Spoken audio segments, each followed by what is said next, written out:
Sorry, just having a bit of an issue. One moment.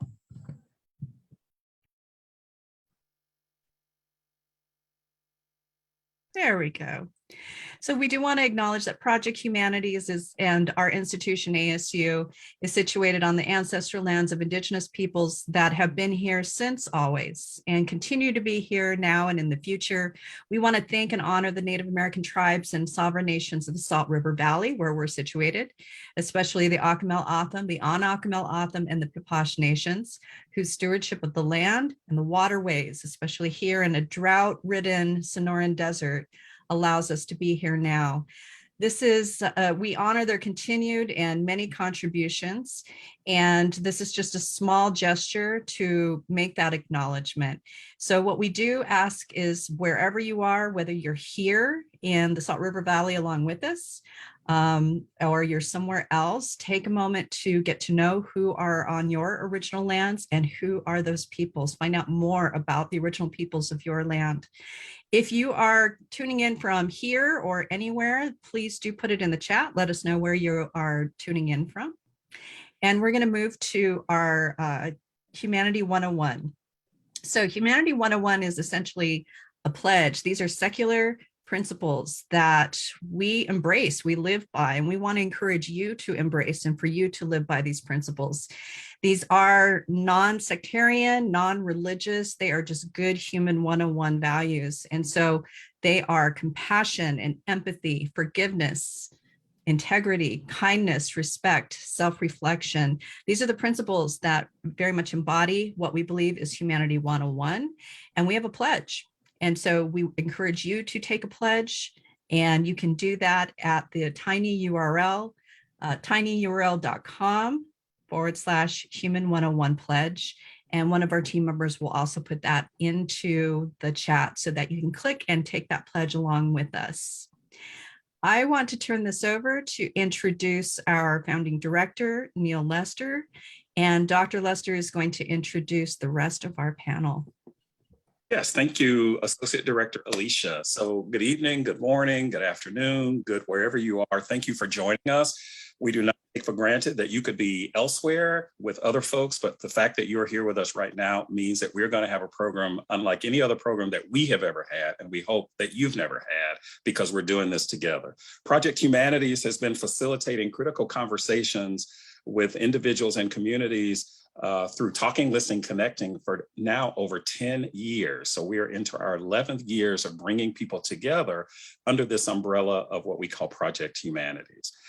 Just so that we have a context tonight, and then I'll tell you who our esteemed panelists are. This is a conversation really about stories.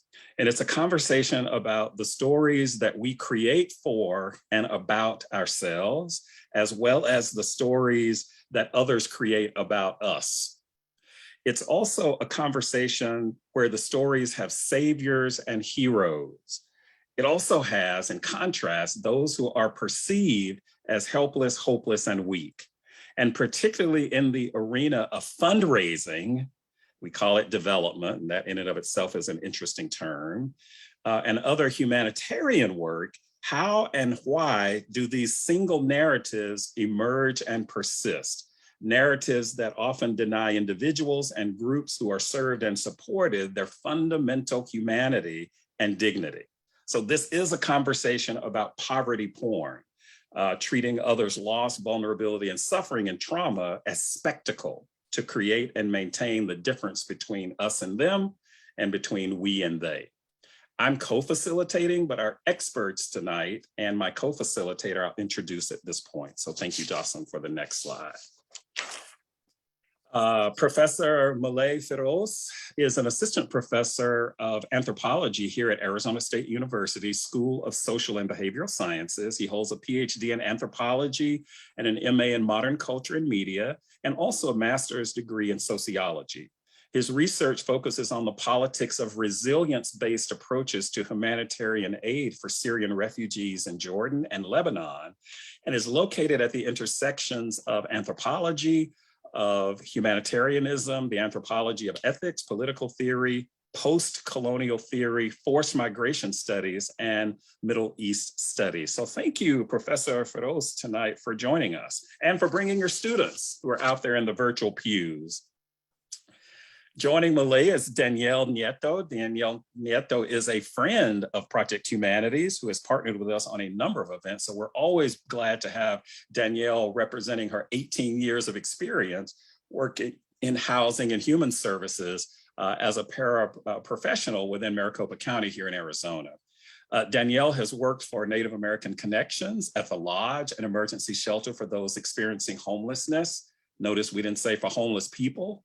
We said those experiencing homelessness because homelessness is an circumstance, not an identity, but also those who are high risk of contracting COVID. So thank you for that work, Danielle. And in addition to serving on the Tempe, Arizona Equity in Action Committee, Danielle is now program manager of housing services at the Human Services campus. And we know that we'll be able to hear a good bit about sort of local representations tonight via Danielle. So thank you, Danielle. We also have Professor Christine Bazunde, who is director of ASU's. And when I say ASU, I'm saying Arizona State University. I'm not talking about Alabama State or Appalachian State, it's Arizona State School of Community Resources and Development, and her research focuses in two areas: community development through tourism and the politics of tourism representations. Her work on development adopts a grassroots approach and aims to understand the relationship between community well-being and tourism development within marginalized communities. Her work on the politics of tourism representations views tourism texts as cultural repositories through which issues of inclusion, exclusion, north-south, core periphery can be understood. So you know exactly why we have these folks on this panel tonight. Professor Bazunde's work has been, is done in the United States, Tanzania, Ecuador, Mexico, India, Nepal, among other places. And Professor Nalini Chetri is an associate director of international initiatives and clinical associate professor here at ASU in the School for the Future of Innovation in Society and with the School of Sustainability. Now, we know you can Google these folks, but we want you to know we've got credential folks and not just me here giving my opinions, because we know what our lanes are in terms of expertise. Professor Chetri's work centers on climate impacts in communication, technological impacts in developing nations, and knowledge systems, gender, and urban sustainability. Her research has taken her to agencies from China to Ghana to Guyana to India, Jordan, Nepal, Sierra Leone, Thailand, and she's consulted for United Nations and European bilateral agencies. So we have quite a panel here. Let's give our panelists a hand for all they are going to do tonight. And I am very, very excited and happy to be co-facilitating this conversation, not yet, conversation with my esteemed colleague, Rachel Sangaroff. Rachel, do you want to introduce yourself as the co-facilitator? Sure. I'm a coordinator here at Project Humanities. I've been on staff for 2 years, but I've been with the project for a long, long time in other ways. And I come to this as somebody who has my degree in religious studies and global studies. And so conversations on decolonizing aid and things like that are very close to my heart. And so I'm excited for this conversation. Yes.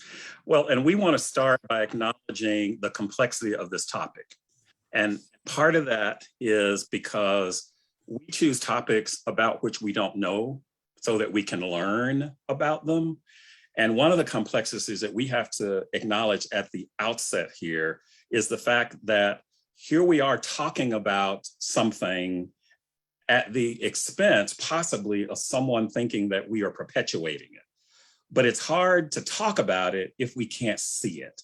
And part of what we try to do is acknowledge when we too, Project Humanities, has fallen short, and we've fallen short. We used to do this. We have a homeless outreach, and we used to do that, take pictures of our clients. And somebody kind of educated us, and we're educating ourselves, and we don't do that anymore. So there are answers to this. So this is not coming from some intellectual place that we haven't thought about. We've been doing it, and we constantly need to be checked. So that is the context. So rather than just kind of talking, we want to show you what we're talking about. And Rachel, we're going to show an image, a series of images, and we want you to do, we're going to show you this image for about 15 seconds. And then I'm going to ask you a question that I want you to then comment in the chat. And this will also be for our panelists. So Rachel, if you could show us the first image. First slide of images.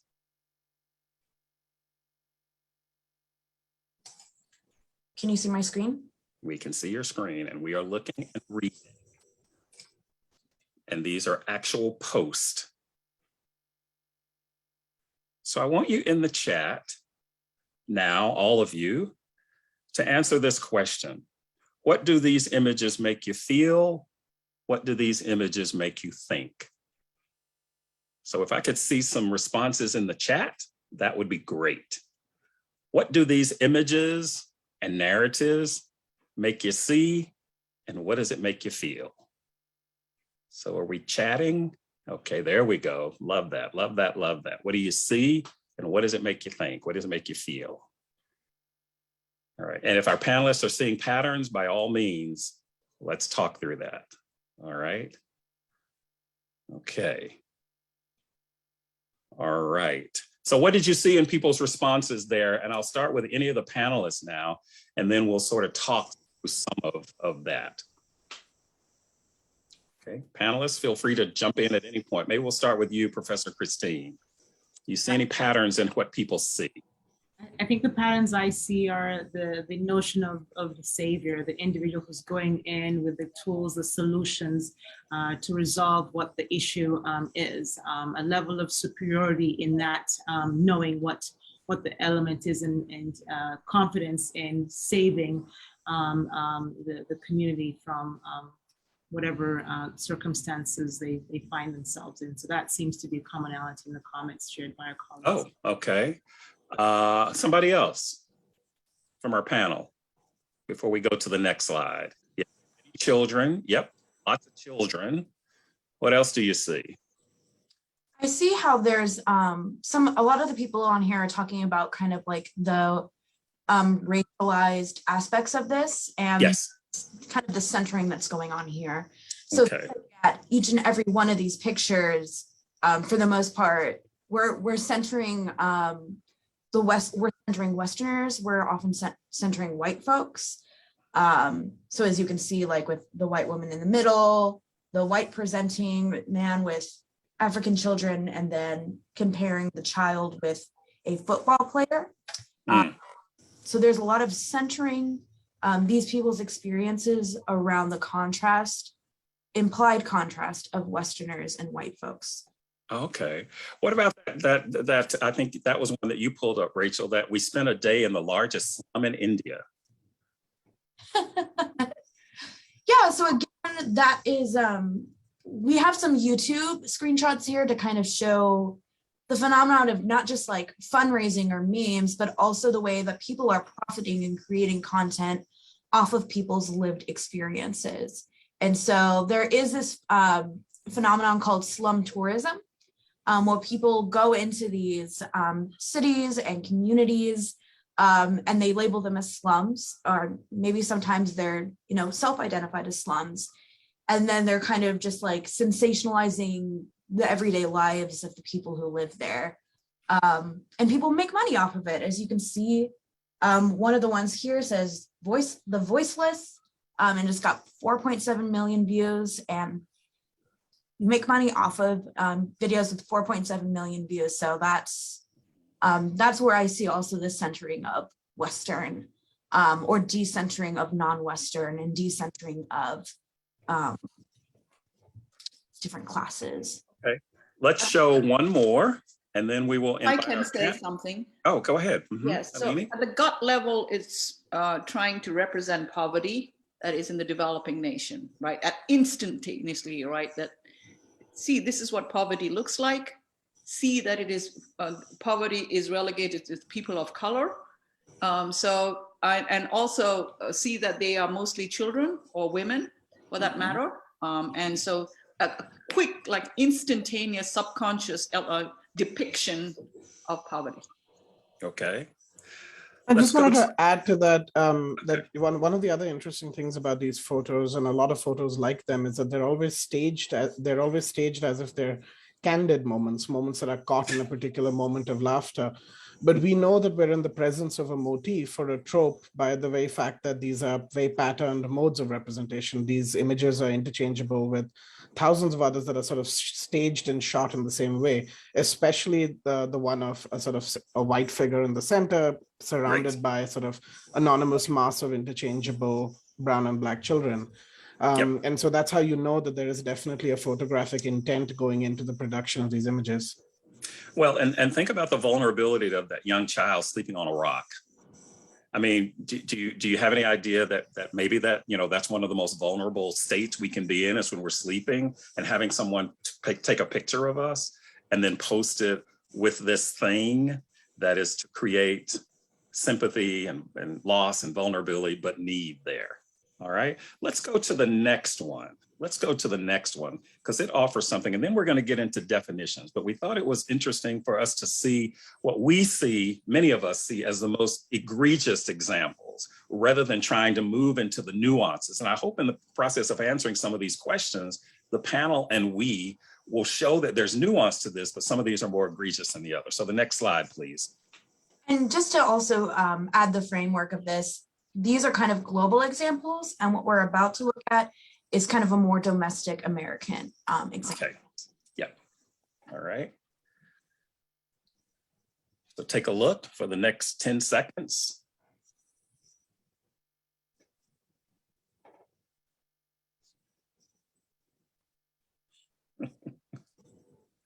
And chat again. What do you see here? What do you see here? Let's see that chat blow up. What are you seeing? All right, what are you reading in the chat? I'd also like to briefly mention that some of these photos, you'll see blurred faces. That was done on our end. That was not done on the photographer's end. Because we don't want to be complicit in perpetuating, even for the sake of education. So we have to recognize that line there. Based on these images, there's the homeless man again, versus the man experiencing homelessness. And look at how this random homeless man is getting $10,000. Okay, and that's the title there. So this so much is about narratives and the ways in which people create narratives. What else do you see in in the chat that perhaps we haven't said? And then we'll move into definitions. Lots of white people in higher level of homelessness. Okay, lots of white people in higher levels of homelessness. What else do you see? I like to point out the industrialization and capitalizing of people in these situations. So again, you see these YouTube titles, these very viral, like haircut transformation. Somebody hasn't had a haircut in years. Or you can see that giving $10,000 is a very old Mr. Beast video, who is a very, if you did not know, he's very viral and very popular right now. And he does this all the time, is giving random people large sums of money who are in need and filming their reactions. And sure, even aside from this user, we have all seen at least one or two videos of people bringing food to people experiencing homelessness, or bringing money, and all sorts of social experiences. So it's not just the images that are objectifying, but other forms of media as well. Tell us also, yes, because people are saying, I'm fascinated by all the ways in which people are responding to this. Are you seeing any interesting patterns there? Because the questions that are being raised are very questions. I see somebody that says, well, it's humanizing people who are poor. Can somebody address that? It's humanizing people who are, you're cleaning somebody up and giving them a haircut. It's an amazing transformation. What needs to be sort of challenged about that particular narrative? If I may, I think the assumption is that poverty is simply an economic issue. The solution is economic alone. And we don't think of poverty as applying to us. Poverty in relation to poverty in terms of ability to express one's emotions, poverty in terms of time, poverty in terms of community. Those are all elements of our lives that we are poor in, tend to equate poverty with just the economic element, because it's easy for us to look at it as happening to somebody else, and to think superficially that the solution is the giving of money that will solve the problem. But it actually might be that these people are incredibly rich in terms of their ability to connect with those around us, and incredibly rich in terms of the ability to express their emotions, very rich in terms of their ability to have time to contemplate life in a way that we aren't able to do so. And so I think that deficiency lens that we tend to apply is one that is, we can direct to ourselves as well. So with that, I want to go into sort of let's define this, because when I've mentioned this to people in terms of starting, and even as we talked about in the office, what exactly is poverty porn? If somebody wanted to give a definition, what kinds of things would go into that definition? And I'm asking my panelists this now, and the thing says all of you are welcome to respond to that. So if I can take a stab at it, when we talk of porn, it is something that is generally regarded as not ethical, not moral. It's not done for aesthetical value, any kind of value. So when we do poverty, when we look at poverty, that just looks at the base instinct, that just caters to the base instinct and just devoids it of the pain that is associated with it, then I think there's something wrong with it. And that's what images do. What they do is they only cater to the viewers, not the humans that are suffering, right? So we are saying, okay, look, you're better off. Look, if you give $10,000, you'll be changing somebody's lives. It's not about the person, it's about the viewers. And I think, therefore, calling out to our base instinct to make us feel good, that you can change somebody else's life, there's something fundamentally wrong with that, right? That this is about a systemic problem, that this is about a historical problem, that this is about a problem that takes takes more than just writing a check. That is the hard truth and the bitter pill that people are not able to swallow. And so we try to bypass that by giving them image and appealing to that side of us, the basic instinct side of us. So that's how I look at poverty porn, which have been introduced very recently. So Yes. I have been repelled by this notion itself. So okay. Well, and keep in mind, we didn't answer. That's why it's in quotations. We didn't name it. It is a thing, and we are merely responding to what it is. Rachel, you want to add something?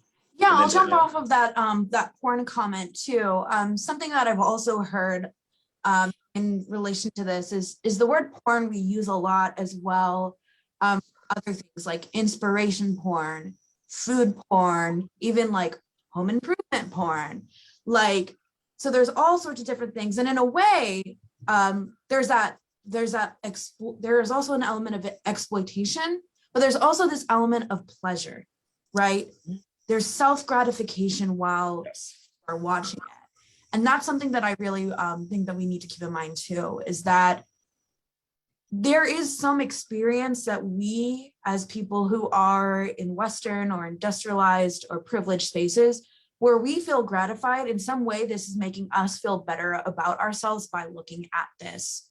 Yes, and it furthers that sense of othering. It's like, and this is, I'm telling you, it's coming out of a very real, authentic place. We would have some of our volunteers who are well-meaning would go down to our human services campus, Danielle, and people would be taking pictures and then posting on social media with things like, well, if you really want to feel better about your situation, go down and watch those folks.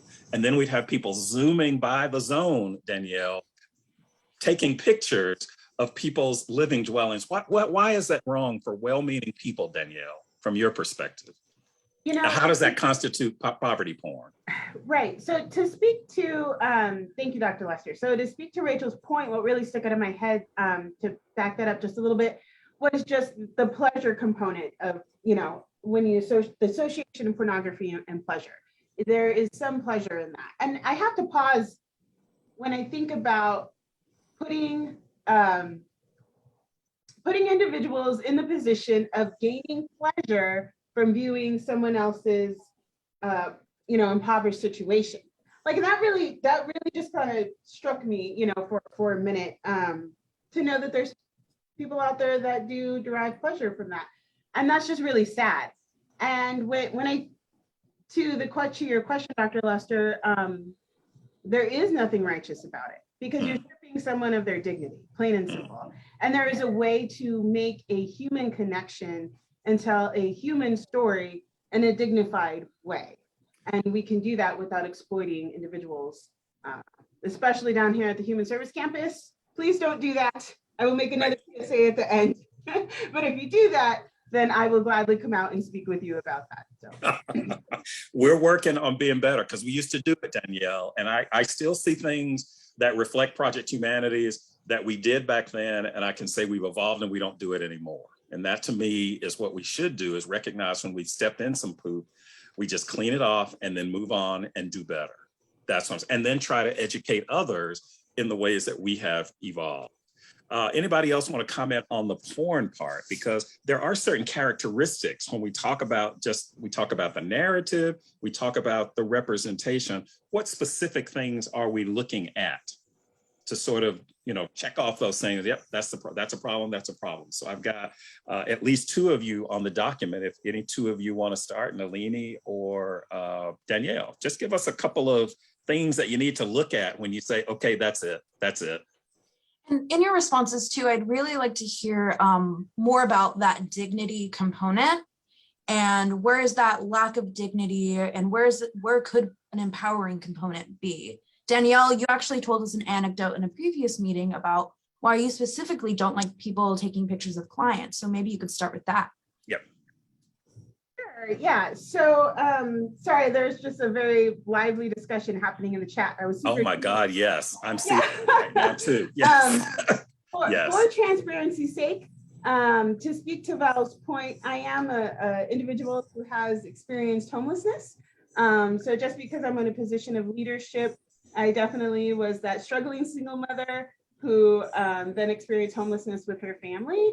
And the last thing that I would have ever wanted to happen is someone to take a picture of me and my son while we were going through that traumatic experience. Because experiencing homelessness, while it's a human condition, it is very, very much rooted in trauma, and people have the right to have their experience respected. And when we take some pictures of someone and use it for financial gain, whatever that may be, whether it's the city trying to get the bill passed to give us $10 million to build more shelters, or we need some socks and some tampons, when you take a picture of someone in their traumatic experience, in their pain, in their worst moment, because those people will tell you, this was not my finest hour. And you do that to serve yourself, right, serve the ego of other people. That is not about the people that you are attempting to help. And that is very undignified. It's very, very undignified response. And so we have to be able to, again, be able to show, because, right, there's an element that everyone has different learning styles. Some people are visual, and somehow that's where they feel connected to their emotional, locus of control inside. Some people are auditory. Some people, there's a hybrid of both. I get that. But what I don't get, and what I will not ever be okay with, especially as someone that works with folks experiencing homelessness, is that we take that image and we exploit it, because that in and of itself is just rooted in ego, and it's not rooted in being able to support someone and working through that experience. It's not a human approach, or it's not a humanitarian approach, excuse me, because it is very human. Well, and can somebody please clear this up? Because somebody was saying, well, there's nobody on the panel who's poor. Can somebody address that? I don't know. Maybe I can give it a try. I've got to. So growing up, we never had indoor plumbing. I carried water on my back. I've had, toilet in the outhouse. I shared bed with 7 family members. And I had hand-me-downs for my school uniform. I mean, all the way to college. Does that make me poor? But we were never my parents never made us feel that we were poor. We were rich in so many things. And I wasn't until I went to college, I thought, oh my God, you know, I was wearing the same dress for 4 years until I outgrew of it. So I think that's why poverty is such a complex concept, and we're trying to capture it in one image. Right. And I think that is what's happening. So it's a very difficult question to answer, Val. But thank you for asking it. One of the things I do want to say, having worked in a nonprofit for 10 years, I've always asked the fundraisers, why are you taking images of these things that I detest? And they've always said, Nalini, we detest too. But we have an information overload. So we have to have that one image that hooks somebody else so we can get the funding. There is competition for funding. There's competition for this and that. And you guys don't have a whole lot of overhead to kind of work this out. So how are you going to get the money? So image, the more traumatic, the more transformative, the better, because that is what's going to get jaded, apathetic people to pause. And so you're at a loss. You want funding to help people, but you're not willing to, what's the trade-off here? So this is the very difficult decisions that we have had to make. And I have written to organizations and said, I will not donate or give money because you are exploiting these. You need to come into the 21st century. Come on. You need to deal with complexity. So I think this is not a black and white answer. The images that is being used are highly exploitative. There has to be a legal ramification, and that has to be there's a massive education about why it should not work. But until then, fundraisers are not highly nuanced people. They will continue to use it. Well, and Malay, can you comment on that as well? Yeah, I just wanted to actually comment on that. That I think what has been said really well so far in the conversation is that these images are less about what they represent and more about who the representers are. Yes. In terms of the humanitarian organizations and more generally the humanitarian gaze of, how do we help someone and what do we need to produce them as in order to help them. And invariably what we see are sort of these very decontextualized representations of people as needing help in the first place. And so much of these images and the sort of machinery that drives them has to do with reproducing the legitimacy of the helpers, whether that is, the aid organizations, whether that is humanitarian organizations, development donors. And therefore, for me, I think what's interesting about these images is the fact that they all have to rely on a kind of deliberate decontextualization, a removal of historical and political context. What these images tell you is what they tell you is what they actually don't tell you, which is what are the contexts that actually drive homelessness, what are the contexts that drive political conflict in the world today, poverty in the world today. And they therefore render, I think, the act of giving and the act of charity as this sort of innocent, pure gesture that is not deeply mired in the politics that produces homelessness in the first place, the politics that produces conflict in the first place. And I think, especially in my experience dealing with humanitarian organizations, what they explicitly remove is the sort of larger, much more complex political history of how is it that these conflicts come to be produced in the first place, and what is it that generates displacement and refugees. So I think if I had to think about one trope or one mechanism that I think defines poverty porn and more generally the white savior complex, it would be decontextualization. Mm. Well, and keep in mind also, there are all kinds of ways in which what we don't want to engage is the what if. We're looking at more egregious ones. So we are not saying that they are not poor white people. What I'm saying is that in these commercials, in these ads, in these brochures, there are people who look like this. That's what I'm saying. And it says something. This says, in a world of suffering, healing has never mattered. And they use this as though it is the norm. This is what we're talking about. This is their identity, and their identity is nothing else except their circumstance, which is why I said we don't talk about people as being homeless people, because homelessness is not an identity. Any number of us on this panel in this virtual world that we're in could end up unsheltered, but it perpetuates this us and them, and we have to be the saviors. and that makes you the savior in the story that has been created. So the reason that it gets money is because that's the story that we know. And we haven't challenged ourselves to consider another story. And I'll give this at the end when we talk about some that are working. Christine, please add something to this if you feel inclined. One of the elements I wanted to share as well, Yes. in addition to the decontextualization, is the fact that these images disallow for the complicitness that we play in the circumstances that these individuals find themselves in. I mean, the roles our governments play in destabilizing governments in other locations, the roles that our neoliberal economies play in harming other economies. And so we tend to think of this as something far away from us and us having no role other than this superiority in our philanthropy, but we're very much complicit in the circumstances that they find themselves in. And also to go back to the question earlier, or somebody asked, I think the question was whether any of us are poor. I think I'd mentioned we're all poor. We just have to reflect on what we're poor on. We're poor in terms of Right. We're poor in terms of community.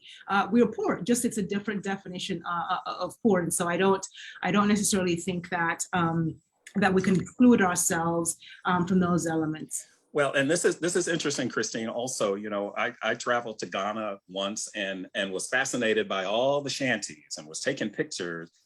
And then I saw, first of all, wait a minute, there's a vibrant marketplace here. Why do we never see that?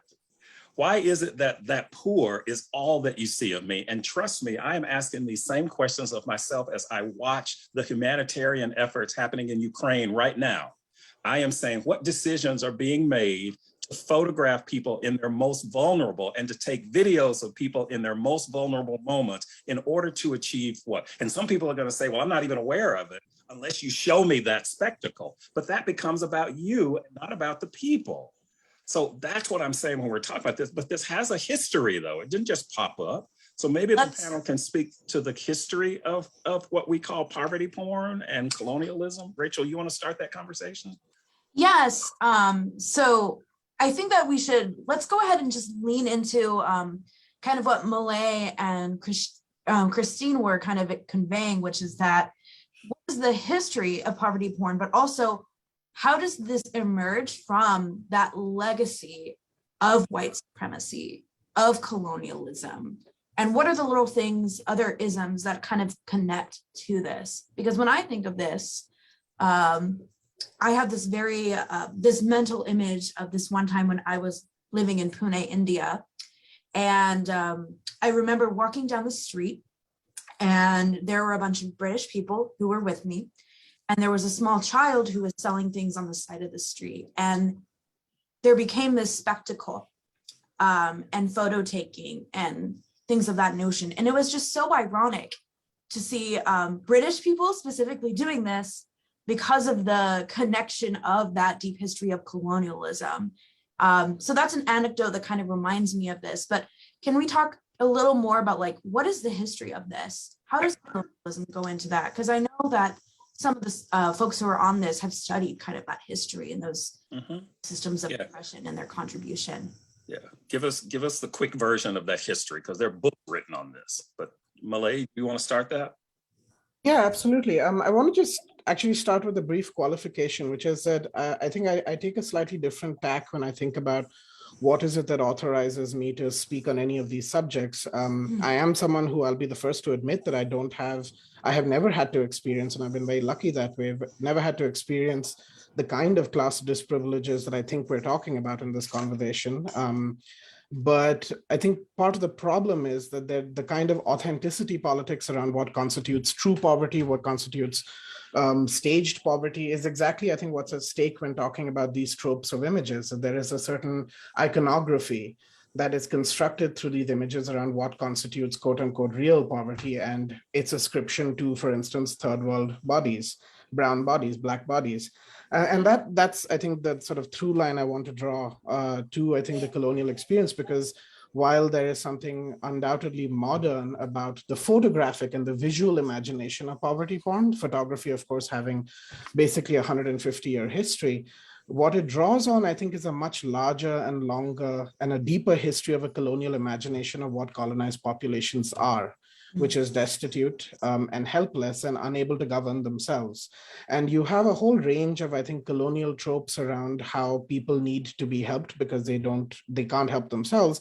And that's serving as a sort of justification for colonial rule and colonial government, which is one of the reasons why what anti-colonial movements often started out with was the demand for the right to self-govern. And so hence, for instance, you have that famous Rudyard Kipling poem called The White Man's Burden, Yes. right? Yes. And a lot of what poverty porn trades in are many of those tropes around what the third world is. And I kind of just want to end by suggesting, absolutely, I think anthropology, as someone who's an anthropologist, anthropology has a deeply complicit relationship with that sort of East-West, this production of an East-West kind of distinction.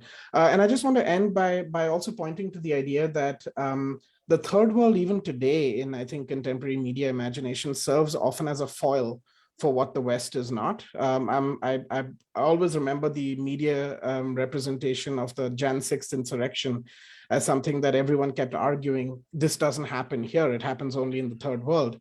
And that for me is a classic sort of trope that you kind of get from the poverty porn, the imagination of the poverty porn world as well, which produces this third world repeatedly through tropes of chaos, of violence, of destitution, as a space that can only ever be associated with that.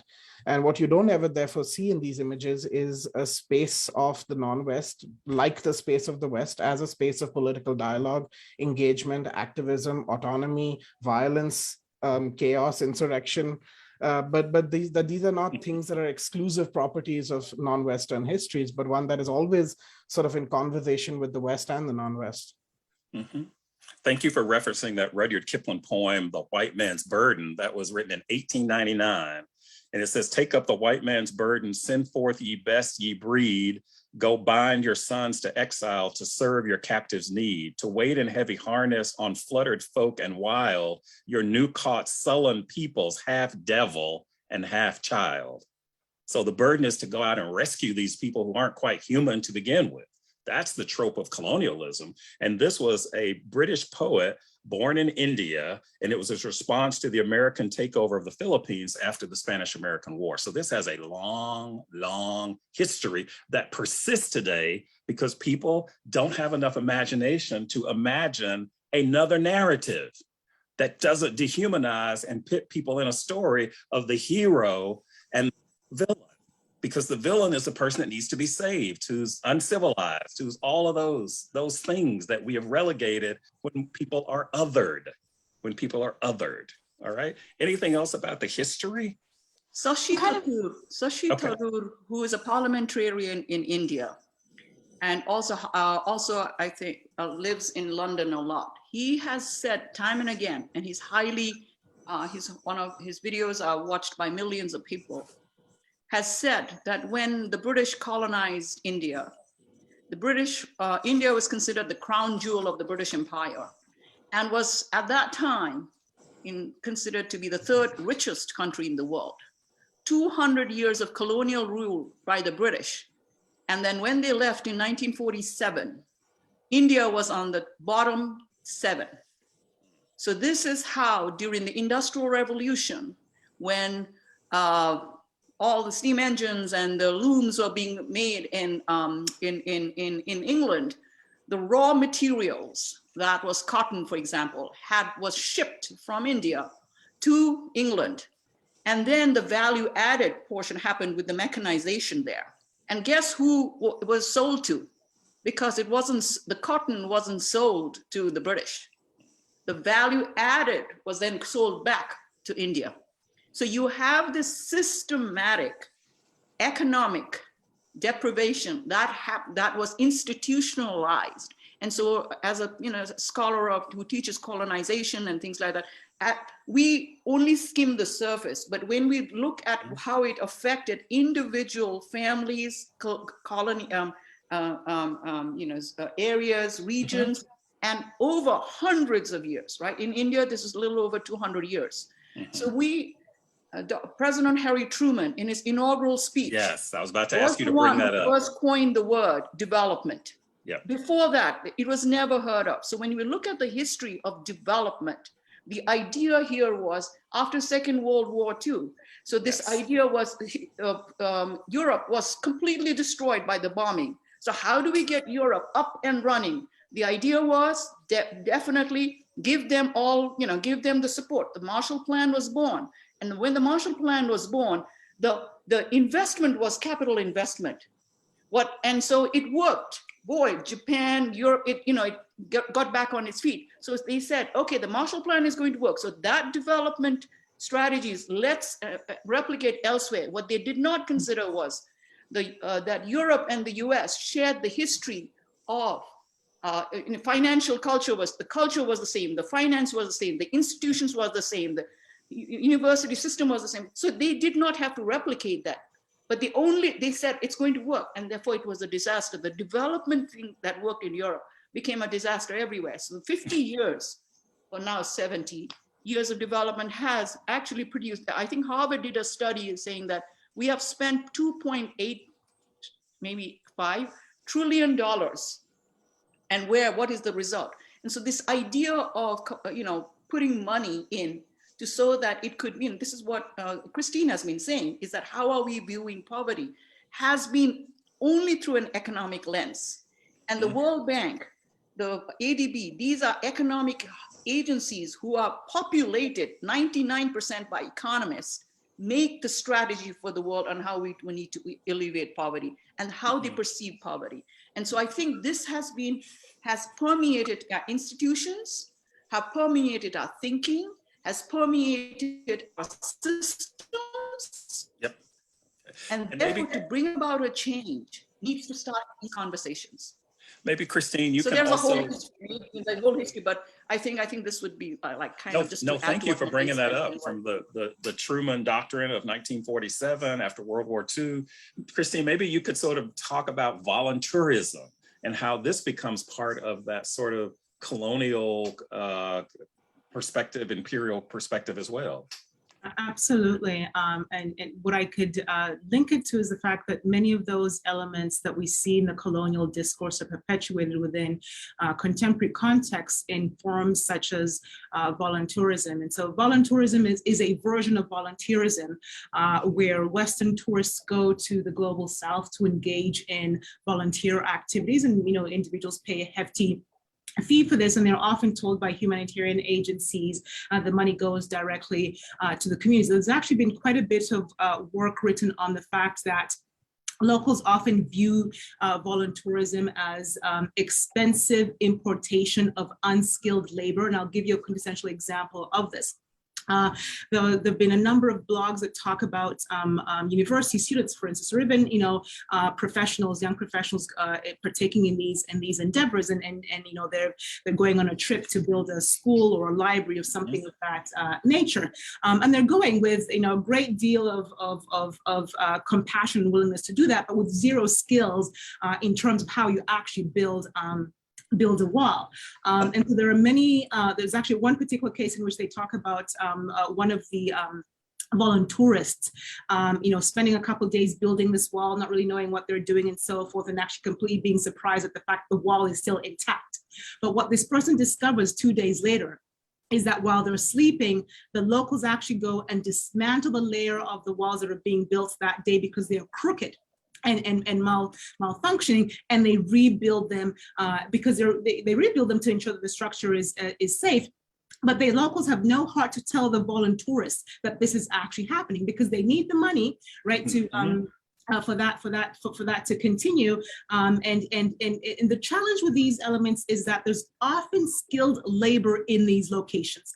And so the question then becomes, why are the humanitarians not working with these individuals to ensure that there's employment for the local skilled labor to build these elements? And I think the challenges that many encounter in these spaces is this notion of the savior who wants to say, I don't just want to give the money. I want for my ego to be stroked in the process of giving the money. Yes. Right. Yes. I want to be there, as useless as I might be in this building component. I'll leave feeling as though I have done something. So the volunteerism component has resulted in some major problems in multiple locations. Sometimes people, leave those spaces critically conscious of what is happening, others leave completely oblivious, thinking they've actually done more good than that they would have done had they not engaged in those endeavors.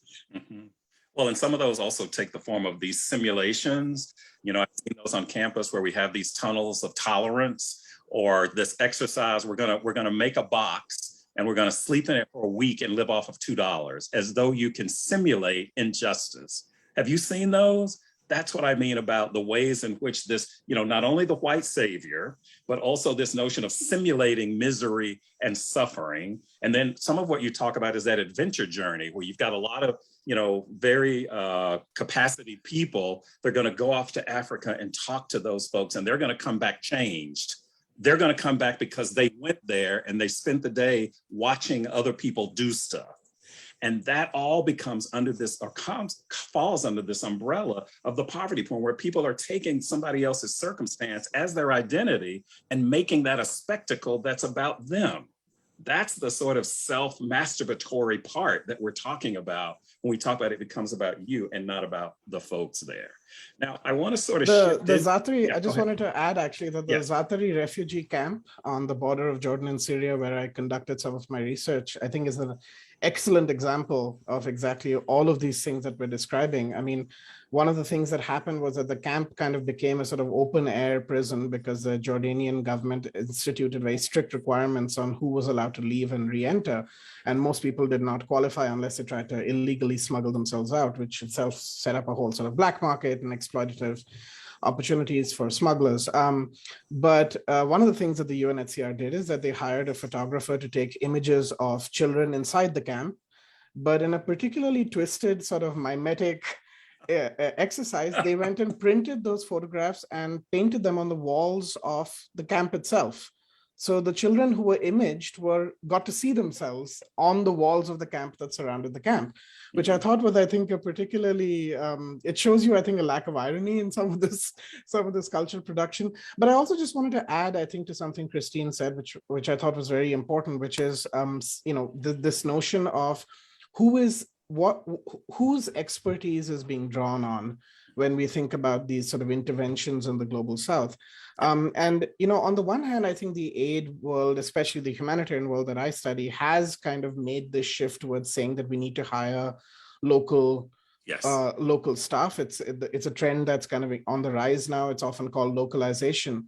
But what is dangerous about that is that, or what is often missed about that is the idea that localization frequently involves hiring people at absolutely the most junior level to essentially do implementation work. And in my fieldwork, and I spoke to dozens and dozens of international NGOs, without fail, the heads of these organizations, the ones who actually made the decisions on policy, were almost exclusively Euro-American and almost exclusively white. And so you can put more bodies of color in the room, but that doesn't actually necessarily change the entrenched power relations in terms of who actually makes the decisions and what constituencies these decisions are actually serving. And so that's and so even though the industry sort of is now kind of patting itself on the back for localizing its staff, essentially what it has done is it's outsourced the most poorly paid and the most risky positions to national staff that are basically paid a tenth of what international staff are paid. Meanwhile, power relations remain entrenched. Yep. I also want to add one clarification. We just have to be careful in the use of terminologies. For example, we talk about the first world, the third world. The third world only makes sense when there's a second world. Mm-hmm. And the second world was usually Russia and the communist world, right? So because the US is the superpower and we don't have a second world, so the idea of a third world is redundant. But that image, the terminology sticks in our mind because it's third, it's not first. Yes. And so I think we really have to be careful, especially those of us who are in this field, about how we use these terminologies. Well, and I even wonder about that too, relative to we're talking about developing, the developed world versus, there are ways in which the language itself can reflect the imperialist colonial thinking that we can't quite challenge. And I see you nodding yes, Rachel. Yeah, so I think that's a common thing that I've seen with everyone who's talked about this so far, is this level of paternalism. on the part of those, if you want to, there's this dichotomy of developed and underdeveloped and undeveloped. And those who consider themselves developed, there's that level of paternalism that because they consider themselves more, that they know better about what people can do. And that's what I see a lot of with the arrogance of volunteerism, or quite frankly, white folks who are doing development work. Is it's almost as if, because I am American, I know what's better for you. I know what infrastructure you need. I'm saying this like quotes, I'm not saying that. Yeah. More than these other people. It's that paternalism and the insult of intelligence of the people from that community. There is something that Malay said also that that really resonated with me when you were talking about development and talking about the payment of people. So for example, my spouse actually does work in sustainability. He's born and raised in Mumbai. And one of the things that's really disappointing that I've heard from him a lot is like, I want to serve my community, but the ideal is to be hired by America to do something for India, because if I'm contracted through Indian channels, I'm going to be making way, way less. And I think that also contributes to that problem, right? So. Well, and keep in mind, I mean, I've engaged in that when I'm fundraising. I watch it here in spaces where we talk about this in terms of first generation students. There's another way in which we talk about this in terms of, getting into college, writing your personal statement. The more traumatic it is, the more likely it is that people will feel like they need to save you and that school will do that. But yet nothing inside is sort of preparing you for this attitude that people have already developed, that you need more help than anybody else. So do you see how that becomes not only perceived by other people, but also potentially internalized by those people we're trying to not help, but support? So let's segue into what are the alternatives? Because we spend a lot of time painting pictures of what the problem, but yeah. Because I want to be mindful of time in the program also. Yes. We do have a little more time. I did want to lean into something else that. Okay, go ahead. With the context and history, which is how has this gaze evolved over the 20th century? And specifically, how do humanitarian crises play into this? I'd like to hear a little more about that. And I think that is your specialty, Dr. Feroz, but I think that Christine, you definitely have stuff to say about it too. I mean, everyone on our panel does. So I'd really like to hear about how we talked about how it's related in development, but what about in crisis? How does this take a role in crisis? Absolutely. I can just kind of pitch in a couple of thoughts. So what's interesting, and building on what Nalini said earlier about development, what's interesting about the sort of international refugee rights regime is that the sort of 1951 convention that sort of establishes at the UN level what rights are accrued to refugee status originally defined its mandate only for Europe because it emerged out of a post-World War II order in which displacement was limited in definition to people who were displaced by the conflict within Europe. And it's not until 1967 that this definition is expanded to include people who were displaced in wars outside Europe. So people who were, for instance, displaced due to colonial conflict were never defined in any international instrument of law as displaced people.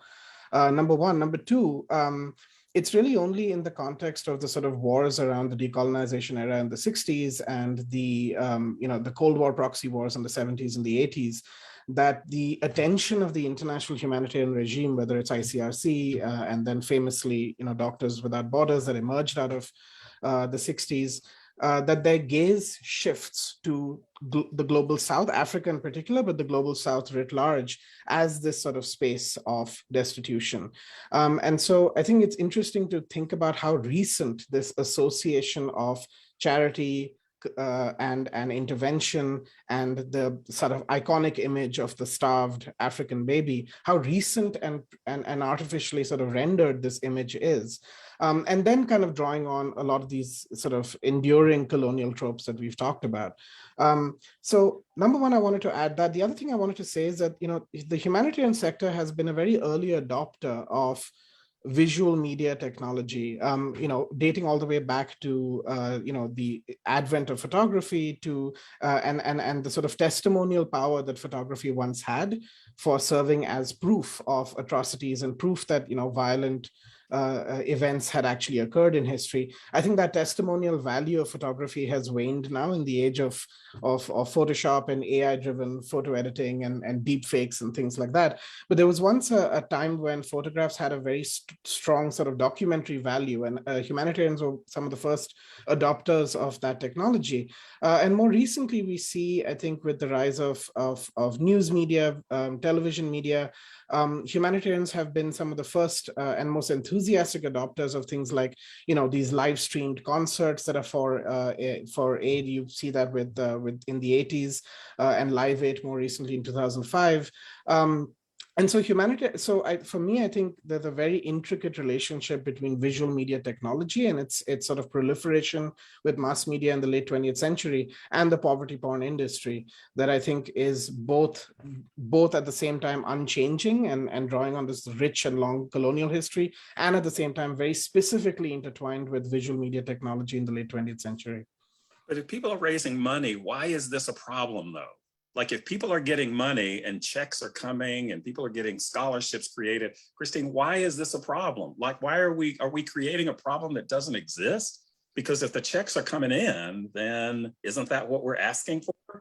It's problematic because it presents a very unrealistic view of reality in many ways. As Malay mentioned, I mean, the photo pictorial representation that we get does not tell us the historical element. It doesn't tell us the future. It's just that one time-space depiction of the individuals without much context. So it's problematic from that standpoint because one could come away from that arrogantly thinking that they have the full story of what is being depicted there when there's more to what is being depicted. I mean, aside from the elements of dignity that we talked about earlier, it's problematic. But I think it also in an era where people have very little time to delve in breadth and depth of knowing about other locations in the world,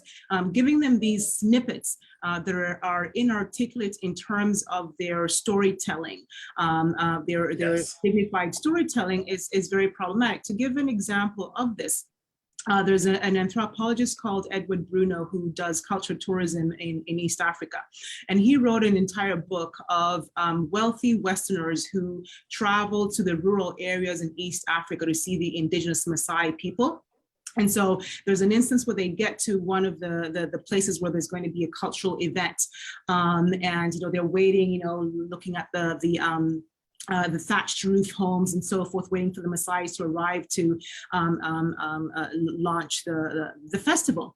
Well, they're surprised as a line of Mercedes-Benzes arrive and outstep Maasais dressed in their cultural attire and traditional sticks on their smartphones, moving on to actually set up for this cultural event.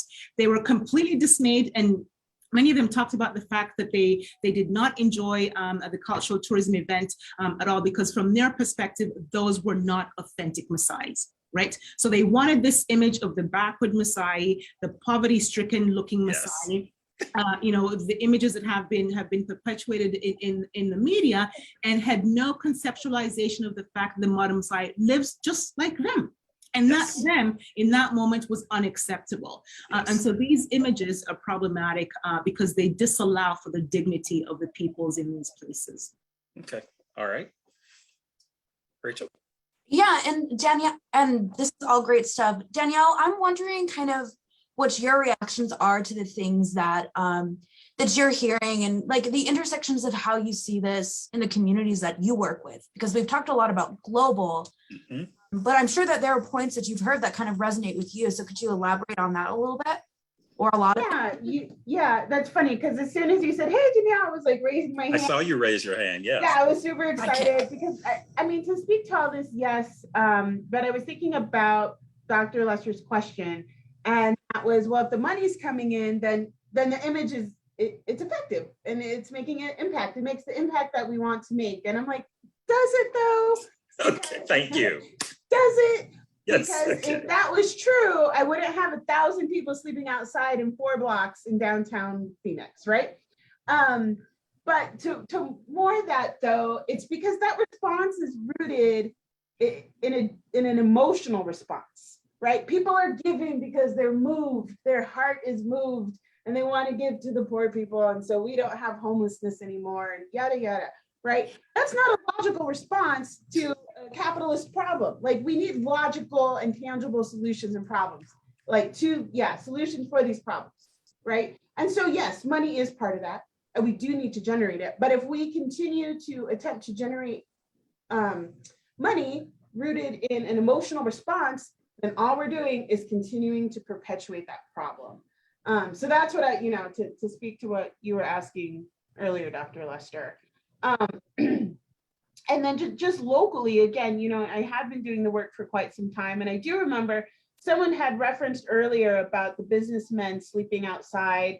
There's a couple members, I'm not going to name names because they might be on Tempe City Council, though, many moons ago, maybe like 10 moons ago, did like a sleep outside, and they wanted to know what it was like to be homeless. And thankfully, they're not on city council anymore. But but those things, the participation in that, again, it's not even meant to find solutions. Right. It's not even rooted in finding solutions to poverty, in which these corporations, nonprofits are guilty of. Sorry, I get really impassioned. No. But what I'm hearing you say, though, is that angry and upset about it. It's like, really, this is part of the problem. What I'm hearing. Part of the problem. What I'm hearing. Part of the problem. The imaging is part of the problem because it's not rooted in logical solutions. And back to even just the further context, I think about my ancestors that were put up on blocks, or and their bodies were gazed upon to see, who was the strongest, whose hips could birth the most children, whose hands were the most softest and worn, and they were a product. My ancestors were looked at as products for. Yeah. That's disgusting. And so when I see people, because it happened today, because again, our numbers have swollen in the community, in the zone, just driving around and taking pictures, like, what? Yes.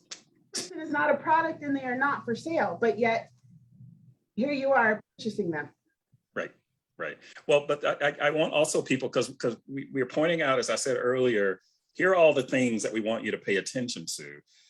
And the money is there, but this can't be about the money. This has to go deeper than the money, because first of all, we don't know if the money is getting there, but we also tend to think that if we write the check, then that's as much as we need to do. We don't have to think about that and do anything else. And the money in and of itself doesn't necessarily resolve injustice. If injustice and poverty grows out of injustice, then throwing the money at it doesn't fix it. And people will say, but I don't know how to fix it, so writing a check is much easier for me. Well, that's what the problem is. Go ahead, Rachel. So I think that also ties into what I always love to bring up in our events, which is a criticization of capitalism, right? So Dr. Chetri, you mentioned this idea of an aid industry, and I'd like us to kind of elaborate a little more on that. If there's so much money that's going into these things, where is the money going? And who is profiting off of these images? Rachel called me Malini. I was like, what? Who's Dr. Chetri? I looked around. Black. Oh, I'm sorry. And so 1/10 of 1% is all we spend on global aid in the US. But because our pie is so big, even that lot. So of that, so 1/10 of 1% is all we spend in global aid. And of that, 90% goes to Israel, the Suez Canal, and the Panama Canal, because it is in the US's special interest. That's how we operate. That is the framing with which we do this, right? So if a USAID, when you look at how a USAID, proposes, so there are so many restrictions on how we spend the money. So if if like Malay said, so you go, there's a project in Ghana. I mean, Neil's gone there. I've worked there for many years. So there's a project in Ghana. So there's a high level, very high salaried person. That money is from the project, okay? The salary for the lower community, the implementers are low. Then you import a vehicle because you need a vehicle. It has to be from the US. It has to be duty free. You import, you want to get stationaries, you want to get tools, you import that from the US, okay?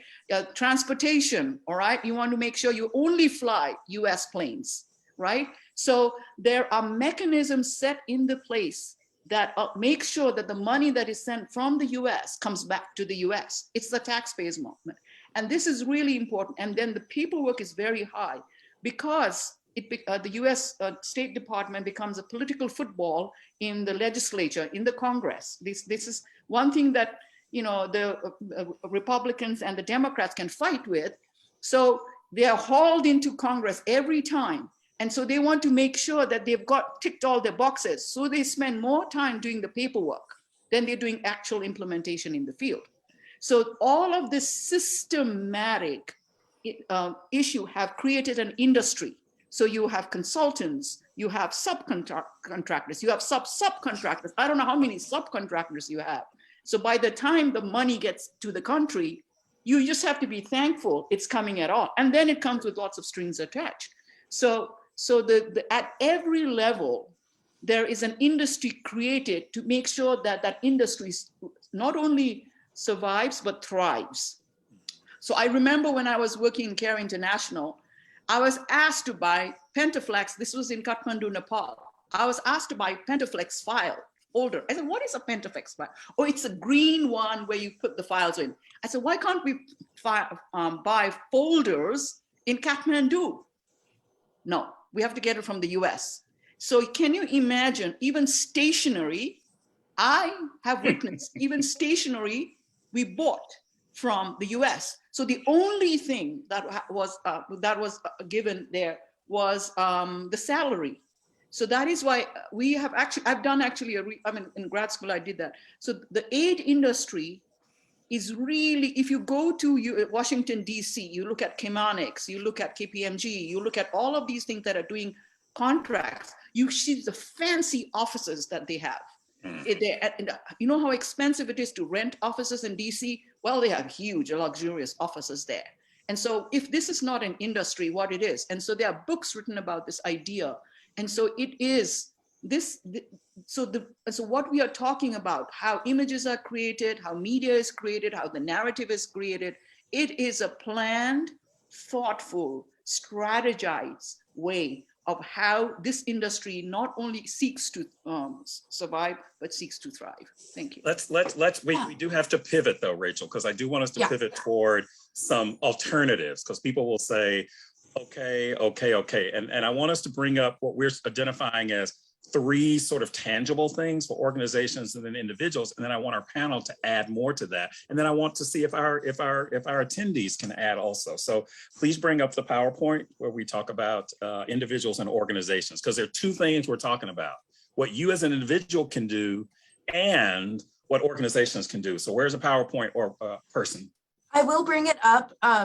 I just would like to ask Danielle, could you give us maybe a 30-second synopsis of what you were about to say? Sure. I was actually going to say, I think there's been a lot of focus on the industry in and of itself, NGOs and whatnot, but there's a lot of activists with well-meaning hearts and volunteers who participated too. I actually had to ask the street activist to turn off her camera because she kept getting folks in her video and they weren't consenting to that, and that wasn't okay. That puts people in danger. People, if they follow the activists and the whatnot on social media, and there could be people down here that are running from an abusive situation. Right. Might be trying not to talk with the police today, and they're viewed on these, these websites and whatnot. Because again, it just goes back to the visualization and using a visual to elicit an emotional response. So just to kind of give a different, thought about that, because we don't always check ourselves in that regard. Yes, and Danielle, that was a perfect segue to what we were actually about to get into, to say, well, what can people do about it? And you're saying as an individual, here's what you can do. Because you're saying, well, I'm not an organization, I'm just an individual. Well, first of all, you can stop recording people and posting it and talking about how awful the circumstance is. Stop using poverty as an aesthetic. These are questions that you can ask. You can also ask is who does it empower? Is there a savior? And is there a group that needs to be saved? And when the elements come together, is justice given to the poor, however we define the poor, or are they mere objects asking for and awaiting some sort of salvation? This is what individuals can ask and what we are doing ourselves. And does it actually try to solve something? You know, it's often easy to say we want awareness, but poverty is systematic. And if we don't attempt to tackle this as our work, it may come off as sensationalizing the subjects. This is what individuals can do.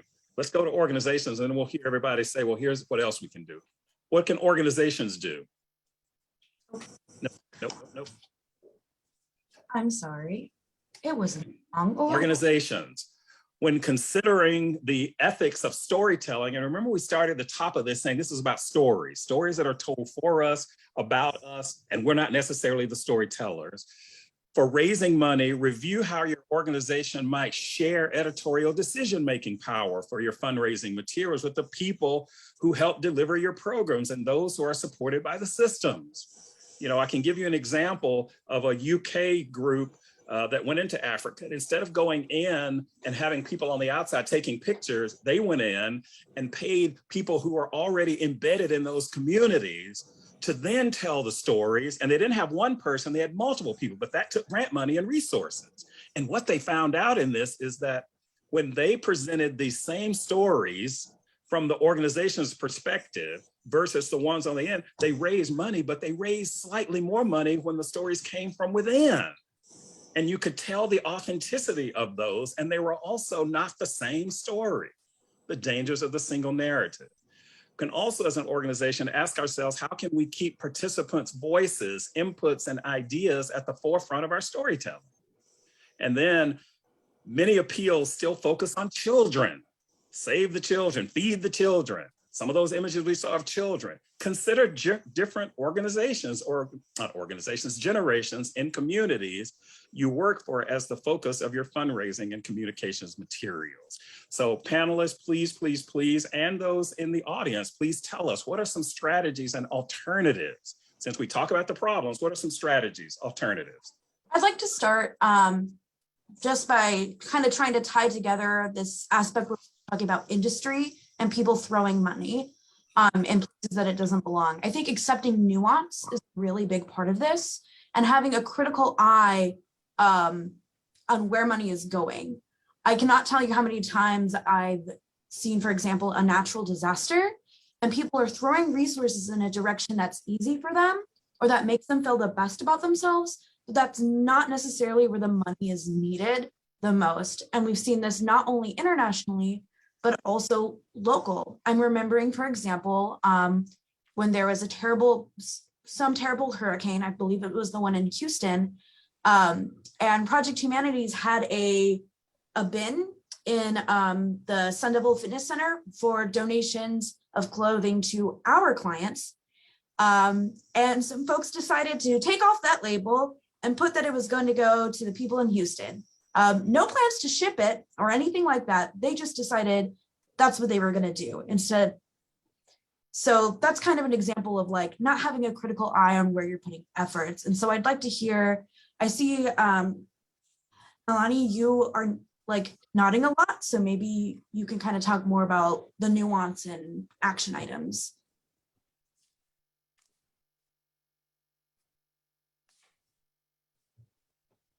And Alani, you're muted.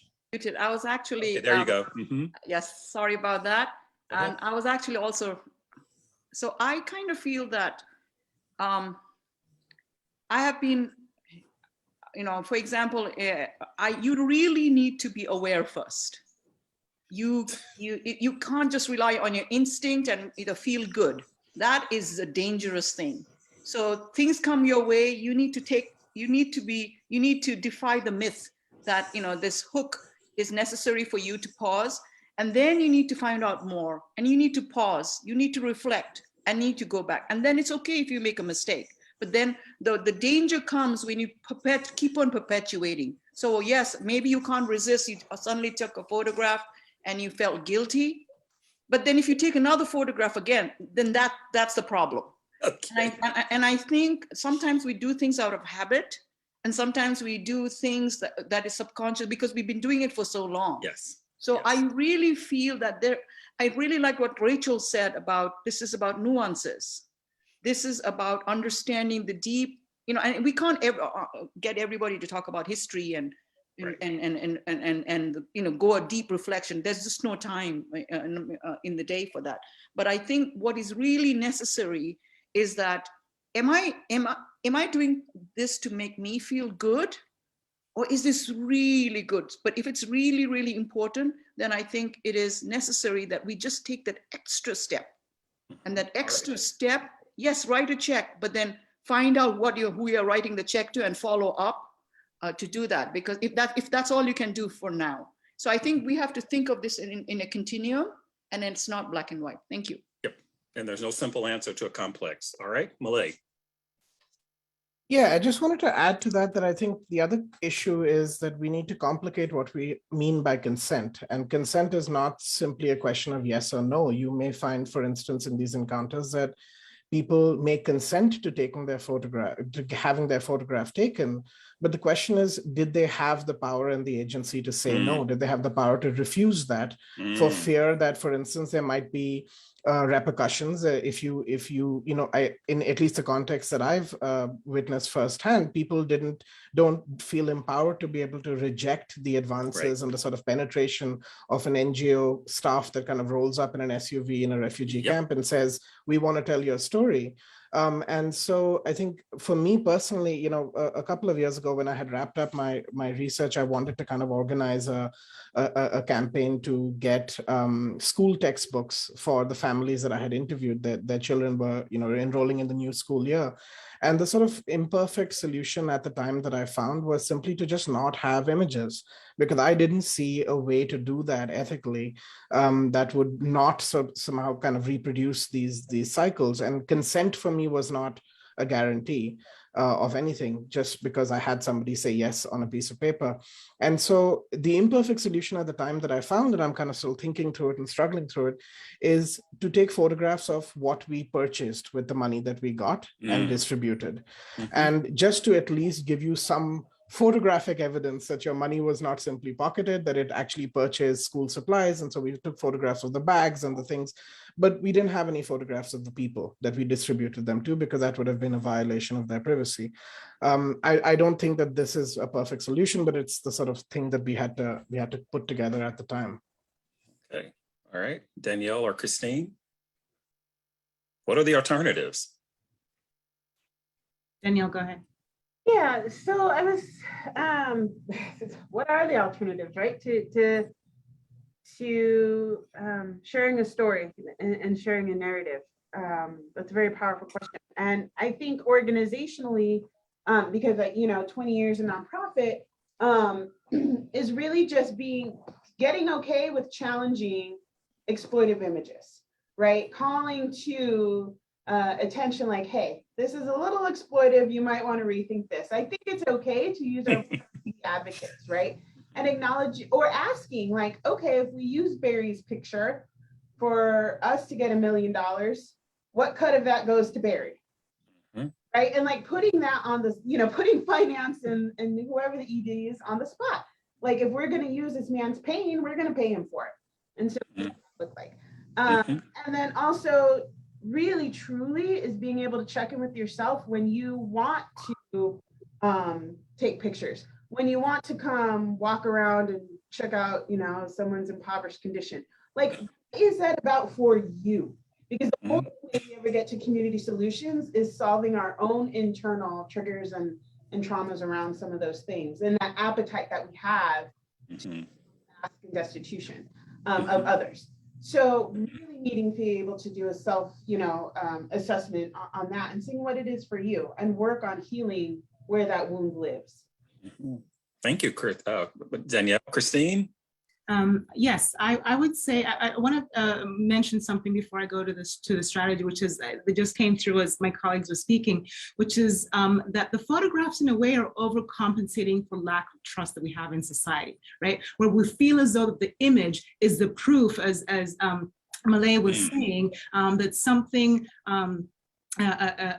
Honor, something is happening behind the transference of money, and so by not trusting, by giving and not trusting that the money is actually going where it's going, we perpetuate this essentialization through photographic imagery of the other. Excellent point. Excellent point. My strategy that I would share with our colleagues is that I think that the remedy here is at the existential level, where we need to move away from this dichotomy between self and other, and really seeing whether it's economic poverty or other versions of poverty as happening to somebody else. Because the circumstances of another impact us in one way, shape, or another. So I think as we begin to see ourselves as one, we will have a more humanitarian, genuinely humanitarian way of approaching things. We're not just addressing, the outskirts of issues, but actually getting to the core in a meaningful way. Well, and Rachel, did you have, because I wanted to make sure that we left with one of these, we talked about images, but I wanted us to leave to see if at the end of this, we have a slightly different response when we see this now. And then we will sort of close it out. Does that work? Because we'll have the feedback form and all of that sign out. But I wanted to show how ubiquitous this is, and how once you sort of know about it, you can't unknow that. So would you allow me? Sure. I'm going to share that screen, but can I also share another, just like one final thought on my end? Okay. Yeah, so I think that one of these things that these pictures really also show the problem of is, remember that there are structures and systems of oppression that are in place that need to be actively dismantled too. So we've talked about the representations of this, but why is it that white saviorism is something that's seen as a solution? So part of this is also, yes, being aware of these images and accepting nuance and where our dollar goes, but also leaning into the complexities of geopolitical or even domestic issues that create this system. So it very much is dismantling white supremacy and dismantling, the oligarchy of, society. So that's just one other thing I wanted to add. And I think these images demonstrate that classist, white supremacist system that's at play.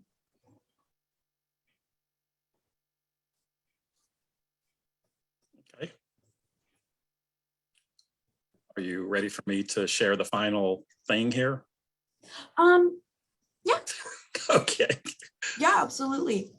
Okay, you'll need to stop your screen share then. Okay.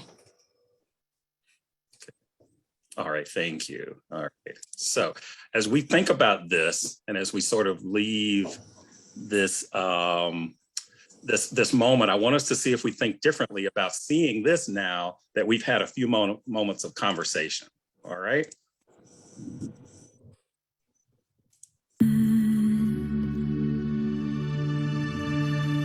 Coming for to carry me home.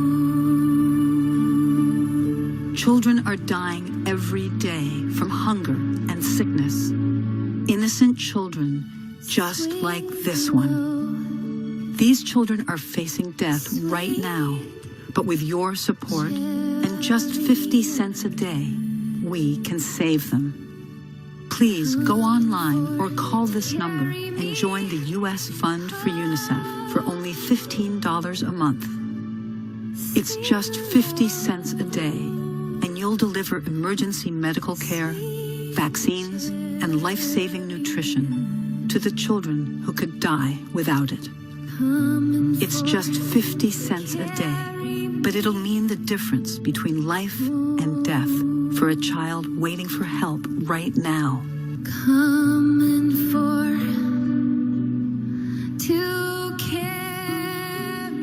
reach out to that child so they never have to look into the face of death again. Go online or pick up the phone now. I so hope that we think about that differently now. It had all the elements that we talked about tonight, all of those elements there.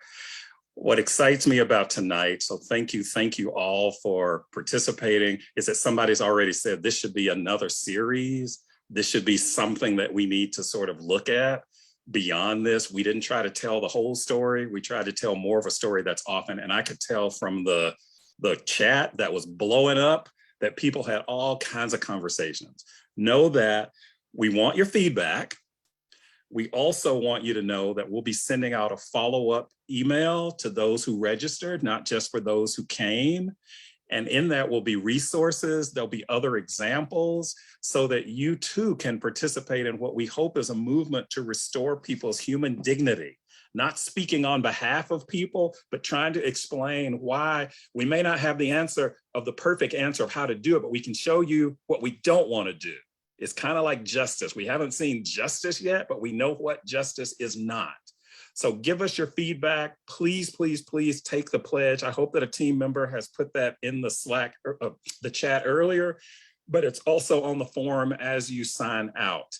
To sign the pledge only if you're committed to living these principles, and look for that resource email. And finally, please like us on Facebook and all those things. If you enjoyed our program, our conversation, then tell somebody about it. If you didn't find anything useful in it, just try to keep yourself quiet. That's what my friend David Hemphill says. And I can't thank my panelists enough and all of you for attending and staying as we tried to understand better so that we could do better. So I thank you all again, and I'll ask the panelists and the Project Humanities team to hang back as we do our little photograph of our time together. So thank you all again. Thank you, my students who showed up. Thank you to our founders out there. Chantal, I think I saw Erica. I'm sounding like the person from Romper Room now, and I'm not going to start naming everybody. But thank you all so much. And please, please, please talk about this if you got anything out of it. All right. Thank you, thank you, thank you.